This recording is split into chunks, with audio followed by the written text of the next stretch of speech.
welcome back to Green Hill Garage. Today's video, we're going to take the old Farmall M out, go fill in the prairie dog hole, go disc our 30 feet. So we got our bucket hitched up, and it's off that dual loader.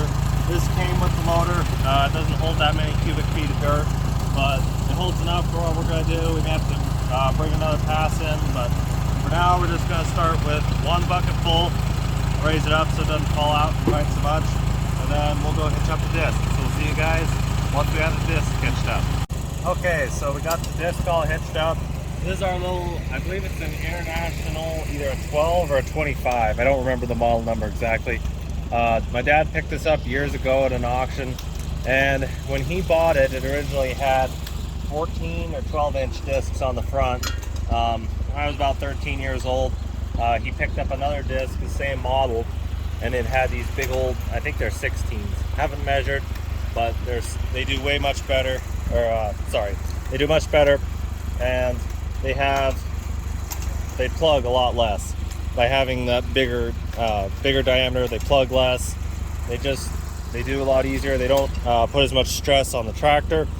So when we're disking something we've already disked before, which we're going to be doing here on the 30 feet, we want to set our discs so that they dig as little as possible, otherwise we will sink this disc. Now if we were disking something we'd never disked before, like wet pasture or pasture that hadn't been worked up in a while and it was dry, then we would move these to the more aggressive side. Right now we've got them as backed up as far as they'll go, and they just have these pins which they're supposed to hold in, but I mean they've worn out after years of being used like they have. We just carry spare tires on there. That was off that old disc. We've also got, I believe these are 300-pound cast iron wheel weights off a TO30. It's that same tractor that we pull started in the plowing video. These wheel weights, I'm pretty certain they're 300 pounders. They may be lighter, but either way they help. And then we got a set of old septic tank concrete lids, and all that really goes into helping this disc bite. These old International discs are not very heavy, and if you don't have any kind of ballast, then they don't bite at all. So we got that all set up. We greased our bearings. We had to replace all these bearings. They're not, they're the old cast style. So there's no ball bearing and no roller bearing inside of them. They're just a solid piece of metal sliding on another piece of metal. So gotta grease these every single time you use it. It's pretty critical. I've never been able to pump enough grease for them to actually start having grease come out. So I usually give them about 15 to 20 pumps on our grease gun, and that usually works just fine. So far we haven't had any issues. So that's about it. Tractor's set up exactly the same as when we plowed. Wheels are spread all the way out. We're running an 11.2 by 38. I wish we had 13.3 or 13.5 by 38s, but it is what it is. These are the cheapest set of tires we were able to find for this tractor. They seem like they do pretty good. In this loose disking, you'll see that they kind of spin, and it just is what it is. If we had duals, then that'd be ideal for disking, but we don't. So we're gonna get you guys all set up. We're gonna head on out there to the 30 feet and we'll start disking. Alrighty guys, we're here at the 30 feet. As you can see, it's all grown up with weeds and whatnot. It's been almost a month. We've been pretty busy, but also we had some cold spells, so it wasn't really fit for planting.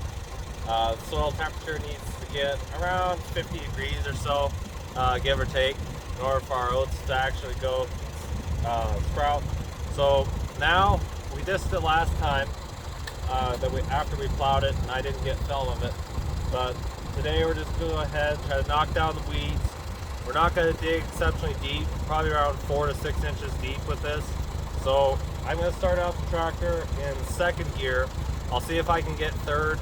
I don't think we'll be able to get third. Usually it loads down the tractor too much for third, but second gear is about what we disc at. This is a 12 or, and it's not a 14. I think it's a 12-foot disc. So I'll hop on the tractor, guys, and we'll get started.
Okay guys, so I think you'll probably have been able to see that we're not digging well enough.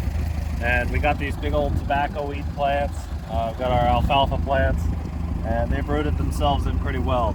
So we're gonna need to step it up a notch. I just bumped this one up forward. So this one, make it more aggressive, just gotta push and slide it rearward. We'll move it to here, not the most aggressive setting, but that should be enough to start getting some bite.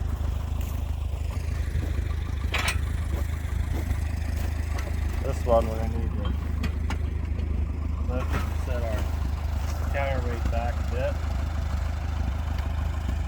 Slide it in there. Set the counterweight.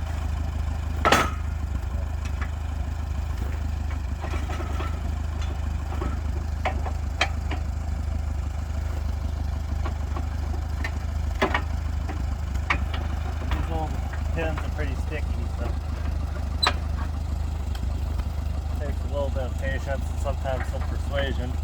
Should have brought our mini sledge with us, but oh well, it is what it is.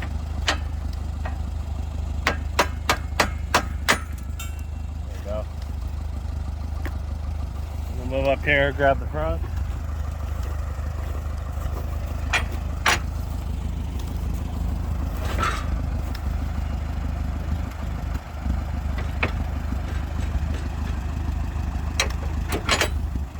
There we go. So I'll turn the tractor around, guys, and we'll make the second pass. There's no way that I'll be able to run third gear with these discs set this aggressive. So we're just gonna run second and see if we can till up some of those weeds.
you look closely, you can see where we disked before with a less aggressive angle on those discs and after. Pretty big difference.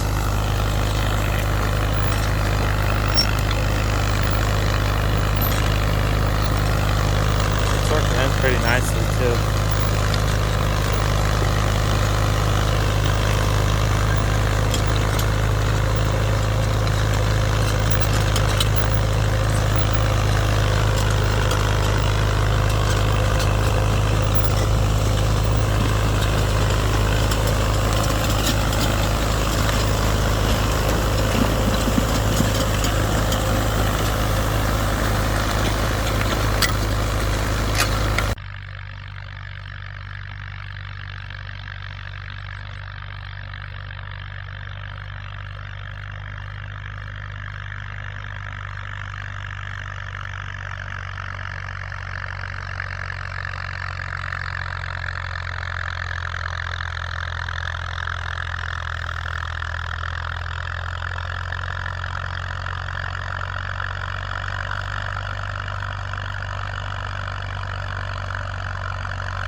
Alright guys, we got the field in. I'm going to head back over it a couple of times, but this will pretty much be the end of this video. As you can see, it dug so much better once we got these to cut. It'll actually knock off the alfalfa roots. The alfalfa root is surprisingly long. It goes almost 3 feet deep, which is amazing for the soil considering about 2 feet down we got a shale layer. So yeah, alfalfa is amazingly hardy. We used to have this whole field in alfalfa a few years ago. Alfalfa though, if you know or don't know, it's a short-term crop, maybe 5-6 years tops.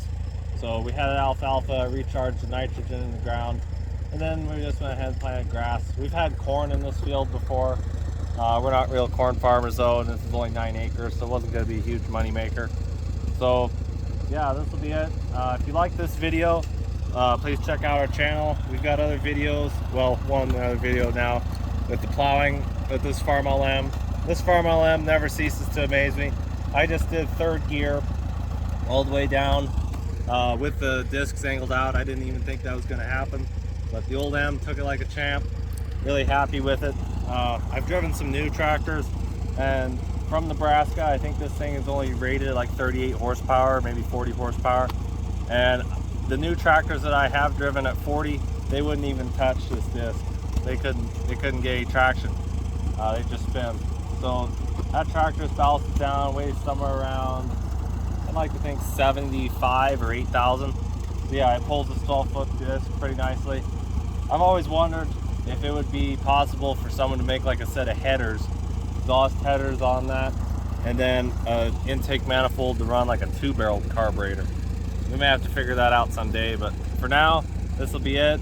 So thank you all for watching. Check out our channel. We'll have more videos with the Farmall M. We're going to be doing a 12-volt conversion on it. Also check out our ATV videos.